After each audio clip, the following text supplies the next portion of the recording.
Boa tarde, sextas séries. Hoje nós vamos ver um conteúdinho novo, não tão complicado, pois são só três palavrinhas, né? Seriam mais, até se você for ao Google e colocar preposição em inglês, você vai ver que tem muitas. Acredito até que o professor anterior a mim já havia trabalhado algumas com vocês, mas hoje nós vamos ver ou rever, né? Depende aí de você, apenas três prepositions, né? Três preposições e são bem simples, muito utilizadas. Basta você prestar atenção, que assim você não vai fazer confusão e vai conseguir compreender. Afinal, são só três preposições para você memorizar hoje, aprender e depois praticar, ok? Então vamos lá, tem essa capinha aqui bonitinha, já instigando você, né? How to use and love prepositions. Como, né, podemos usar e amar as preposições. Eu não quero que você as ame, apenas que você saiba como utilizá-las, afinal são só três preposições. E quais são essas três preposições que nós vamos ver? São estas aqui: in, on e at.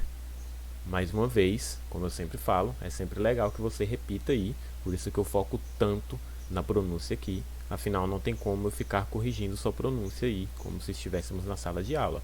Então, olha a pronúncia correta delas, ó. In, on, at. Ok?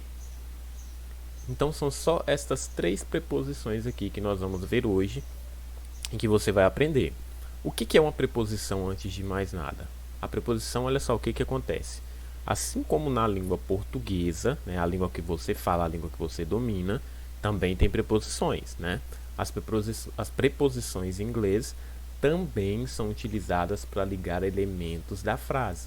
Então, para que servem essas preposições? Olha só, utilizadas para ligar elementos da frase, né? Eu tenho um elemento de uma frase, eu preciso de uma ligação de uma ideia a outra, eu uso uma preposição. Só que a preposição adequada à frase. Eu não vou colocar qualquer preposição lá que eu queira, né? Então, olha só. In, on e at são preposições utilizadas para fazer referência principalmente a tempo e lugar. Eu tenho preposições de tempo e lugar e elas são divididas assim. Só que in, on e at, elas servem tanto para tempo quanto para lugar. Como assim, professor? Essas três preposições, elas são utilizadas para delimitar tempo, tanto quanto servem para delimitar lugar. Ou seja, elas têm duplas funcionalidades e duplas traduções, ok? Por isso que eu coloquei só as três. Então vamos lá, vamos à primeira, ao in. O que é o in? Ele é uma preposição utilizada para indicar tempo e lugar. Disso você já sabe, eu falei agora, né? O seu significado depende do contexto ao qual se aplica, foi o que eu falei. Ela vai ter duplo sentido de acordo com a utilização na frase. Mas olha só as melhores traduções aqui, ó. Inclusive essas traduções estão na atividade, tá? Pode ficar tranquilo que depois você vai anotar elas, não precisa anotar agora. Qual a melhor tradução de in? In significa dentro de, em, de, no e na. Essas são as melhores traduções para in. In significa dentro de, em, de, no e na, ok? Então, perceba. O primeiro ponto aqui, ó. Quando eu quero indicar tempo, né, eu preciso de uma frase, né? Por exemplo, uma parte do dia, olha aqui o cursor, uma indicação de um ano, indicação de um mês, né? Eu vou utilizar o quê? O in. Olha o exemplo aqui claro, ó. In the afternoon, né?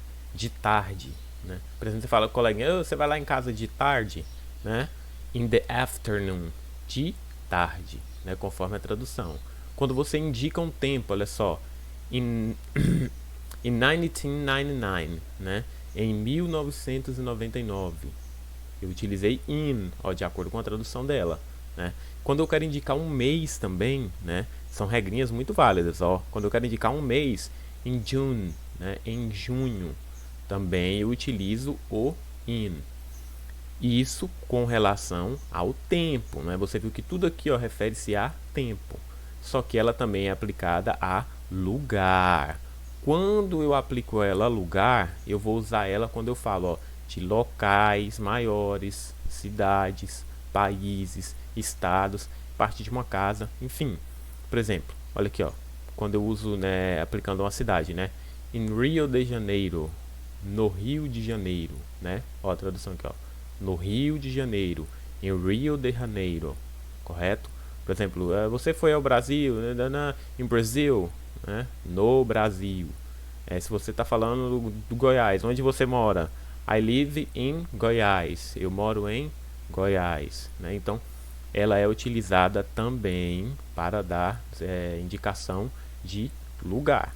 Então você vê que todas as três preposições in, on e at vão ter isso aqui, ó, indicação de tempo, indicação de lugar, ok? Vamos lembrando que in significa dentro de, em, de, no e na. Pode ser utilizada tanto quanto para indicar tempo, quanto para indicar lugar.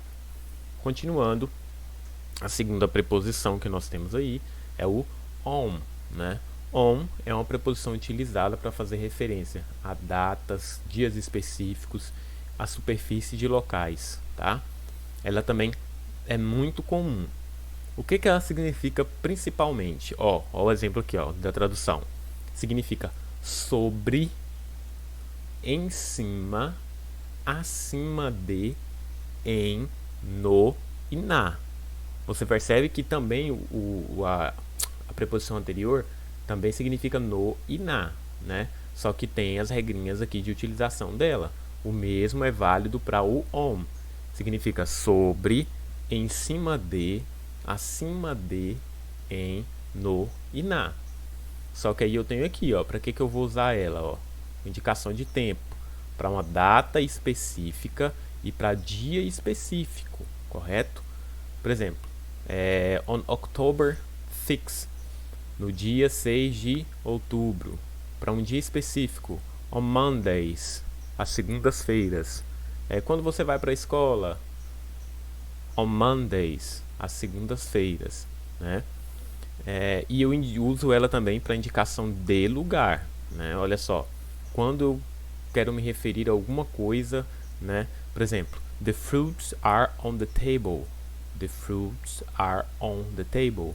As frutas estão em cima, olha só, em cima da mesa. Ó, então eu estou dando referência de lugar. Onde as frutas estão? Em cima da mesa. Em cima da mesa é um lugar. Olha essa frase aqui, ó. The book is on the shelf. The book is on the shelf. O livro está na prateleira, né? Ó, a tradução aqui, ó, na, on. O livro está na prateleira. Prateleira é o que? Um lugar. Então estou indicando lugar. Observe que assim como at, o on também indica tempo e lugar. O que nos leva à última preposição, que também, como eu te disse, todas as três indicam tempo e indicam lugar, tá? O at, o que ele é? Ele é uma preposição usada, né, em expressões que indicam horários, momentos e locais específicos. Qual a melhor tradução dele? A, as, né? Em, no, em, na e no. Quando eu vou utilizar ele em tempo, né? Como eu te disse, horários, momentos e locais específicos, tá? Veja dois exemplos aqui, ó, quanto ao tempo, né? The meeting will begin at 10 a.m. A reunião começará às 10 horas. Então, por que eu usei at e não in? Eu usei at aqui porque eu estou dando o horário da reunião. E eu uso o at quando eu me refiro a horários, né? Olha só. Our flight arrived at 9 o'clock. Nosso voo chegou às 9 horas. Mais uma vez, eu dei um horário, né? E um local específico na utilização do at. O que nos leva à última, que é a indicação de lugar. Olha o exemplo. My brother is at home. Meu irmão está em casa. O que eu disse? Que o seu irmão está num lugar específico, né? At, em, ó, tradução, em, at, em. My brother is at home. Where are you now? Eu pergunto para você, onde você está agora? Você me responde, em casa, não é? Então você responde o quê? At home, correto? Então é isso. Não é tão complicado, são só 3 preposições. Basta lembrar, todas as preposições têm indicação de tempo e lugar e tem as traduções dela. Na atividade eu já coloquei para vocês anotarem a tradução delas e as indicações de tempo e lugar de cada uma, ok? Então fiquem tranquilos. Então é isso. Eu sei que dúvidas vocês terão, provavelmente, e eu estou sempre à disposição para ajudá-los. Um abraço e até a próxima.